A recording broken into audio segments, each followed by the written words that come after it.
Parte 3ª. Do alistamento. Título 1. Da qualificação e inscrição.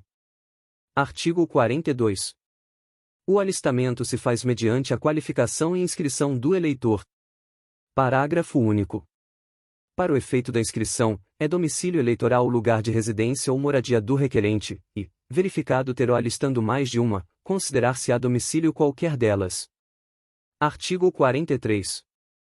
O alistando apresentará em cartório ou local previamente designado, requerimento em fórmula que obedecerá ao modelo aprovado pelo Tribunal Superior. Artigo 44. O requerimento, acompanhado de 3 retratos, será instruído com um dos seguintes documentos, que não poderão ser supridos mediante justificação. Inciso 1. Carteira de identidade expedida pelo órgão competente do Distrito Federal ou dos Estados. Inciso 2. Certificado de quitação do serviço militar. Inciso 3. Certidão de idade extraída do Registro Civil. Inciso 4. Instrumento público do qual se infirá, por direito ter o requerente idade superior a 18 anos e do qual conste, também, os demais elementos necessários à sua qualificação.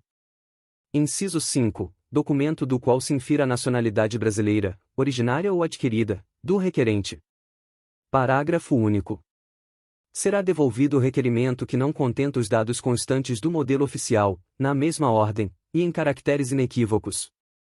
Artigo 45.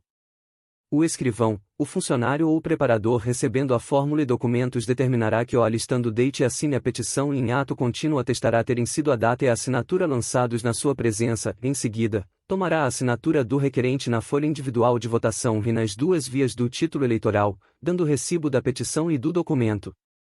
Parágrafo 1º. O requerimento será submetido ao despacho do juiz nas 48 horas seguintes. Parágrafo 2º. Poderá o juiz, se tiver dúvida quanto à identidade do requerente ou sobre qualquer outro requisito para o alistamento, converter o julgamento em diligência para que o alistando esclareça ou complete a prova ou, se for necessário, compareça pessoalmente à sua presença. Parágrafo 3º. Se se tratar de qualquer omissão ou irregularidade que possa ser sanada, fixará o juiz para isso prazo razoável. Parágrafo 4º. Deferido o pedido, no prazo de 5 dias, o título e o documento que instruiu o pedido serão entregues pelo juiz, escrivão, funcionário ou preparador. A entrega far-se-á ao próprio eleitor, mediante recibo, ou a quem o eleitor autorizar por escrito o recebimento, cancelando-se o título cuja assinatura não for idêntica à do requerimento de inscrição e à do recibo. O recibo será obrigatoriamente anexado ao processo eleitoral, incorrendo o juiz que não o fizer na multa de 1 a 5 salários mínimos regionais na qual incorrerão ainda o escrivão, funcionário ou preparador, se responsáveis bem como qualquer deles, se entregarem ao eleitor o título cuja assinatura não for idêntica à do requerimento de inscrição e do recibo ou o fizerem a pessoa não autorizada por escrito. Parágrafo 5º. A restituição de qualquer documento não poderá ser feita antes de despachado o pedido de alistamento pelo juiz eleitoral. Parágrafo 6º. Quinzenalmente o juiz eleitoral fará publicar pela imprensa, onde houver ou por editais, a lista dos pedidos de inscrição, mencionando os deferidos, os indeferidos e os convertidos em diligência, contando-se dessa publicação o prazo para os recursos a que se refere o parágrafo seguinte. Parágrafo 7º. Do despacho que indeferir o requerimento de inscrição caberá recurso interposto pelo alistando, e do que o deferir poderá recorrer qualquer delegado de partido. Parágrafo 8º. Os recursos referidos no parágrafo anterior serão julgados pelo Tribunal Regional Eleitoral dentro de 5 dias. Parágrafo 9º. Findo esse prazo, sem que o alistando se manifeste, ou logo que seja desprovido o recurso em instância superior, o juiz inutilizará a folha individual de votação assinada pelo requerente, a qual ficará fazendo parte integrante do processo e não poderá, em qualquer tempo, se substituída, nem dele retirada, sob pena de incorrer o responsável nas sanções previstas no artigo 293. Parágrafo 10. No caso de indeferimento do pedido, o cartório devolverá ao requerente, mediante recibo, as fotografias e o documento com que houver instruído o seu requerimento. Parágrafo 11. O título eleitoral e a folha individual de votação somente serão assinados pelo juiz eleitoral depois de preenchidos pelo cartório e de deferido o pedido, sob as penas do artigo 293. Parágrafo 12.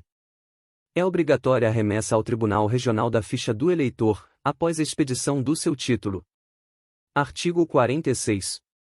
As folhas individuais de votação e os títulos serão confeccionados de acordo com o modelo aprovado pelo Tribunal Superior Eleitoral. Parágrafo 1º. Da folha individual de votação e do título eleitoral constará a indicação da seção em que o eleitor tiver sido inscrito, a qual será localizada dentro do distrito judiciário ou administrativo de sua residência e o mais próximo dela, considerados a distância e os meios de transporte. Parágrafo 2º.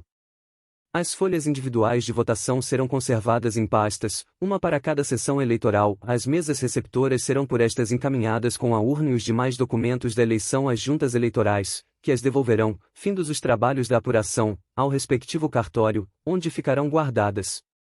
Parágrafo 3º.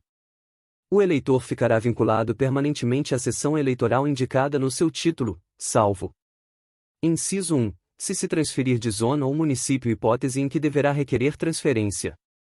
Inciso 2. Se, até 100 dias antes da eleição, provar, perante o juiz eleitoral, que mudou de residência dentro do mesmo município, de um distrito para outro ou para lugar muito distante da seção em que se acha inscrito, caso em que serão feitas na folha de votação e no título eleitoral, para esse fim exibido as alterações correspondentes, devidamente autenticadas pela autoridade judiciária. Parágrafo 4º.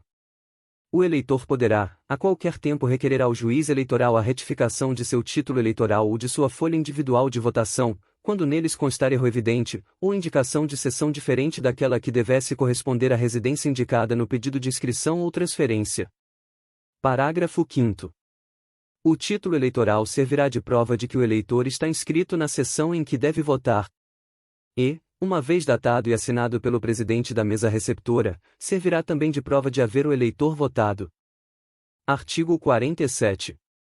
As certidões de nascimento ou casamento, quando destinadas ao alistamento eleitoral, serão fornecidas gratuitamente, segundo a ordem dos pedidos apresentados em cartório pelos alistandos ou delegados de partido. Parágrafo 1º. Os cartórios de registro civil farão, ainda, gratuitamente, o registro de nascimento visando ao fornecimento de certidão aos alistandos, desde que provem carência de recursos, ou aos delegados de partido, para fins eleitorais. Parágrafo 2º. Em cada cartório de registro civil haverá um livro especial aberto e rubricado pelo juiz eleitoral, onde o cidadão ou o delegado de partido deixará expresso o pedido de certidão para fins eleitorais, datando-o. Parágrafo 3º. O escrivão, dentro de 15 dias da data do pedido, concederá a certidão, ou justificará, perante o juiz eleitoral por que deixa de fazê-lo. Parágrafo 4º. A infração ao disposto neste artigo sujeitará o escrivão às penas do artigo 293. Artigo 48. O empregado, mediante comunicação com 48 horas de antecedência, poderá deixar de comparecer ao serviço, sem prejuízo do salário e por tempo não excedente a 2 dias, para o fim de se alistar eleitor ou requerer transferência. Artigo 49. Os cegos alfabetizados pelo sistema Braille, que reunirem as demais condições de alistamento, podem qualificar-se mediante o preenchimento da fórmula impressa e a aposição do nome com as letras do referido alfabeto. Parágrafo 1º. De forma idêntica serão assinadas a folha individual de votação e as vias do título. Parágrafo 2º. Esses atos serão feitos na presença também de funcionários de estabelecimento especializado de amparo e proteção de cegos, conhecedor do sistema Braille, que subscreverá, com o escrivão ou funcionário designado, o seguinte declaração a ser lançada no modelo de requerimento: atestamos que a presente fórmula, bem como a folha individual de votação e vias do título, foram subscritas pelo próprio, em nossa presença. Artigo 50. O juiz eleitoral providenciará para que se proceda ao alistamento nas próprias sedes dos estabelecimentos de proteção aos cegos, marcando previamente dia e hora para tal fim, podendo se inscrever na zona eleitoral correspondente todos os cegos do município. Parágrafo 1º. Os eleitores inscritos em tais condições deverão ser localizados em uma mesma seção da respectiva zona. Parágrafo 2º. Se no alistamento realizado pela forma prevista nos artigos anteriores, o número de eleitores não alcançar o mínimo exigido, este se completará com a inclusão de outros ainda que não sejam cegos. Artigo 51. Revogado pela Lei nº 7.914, de 1989,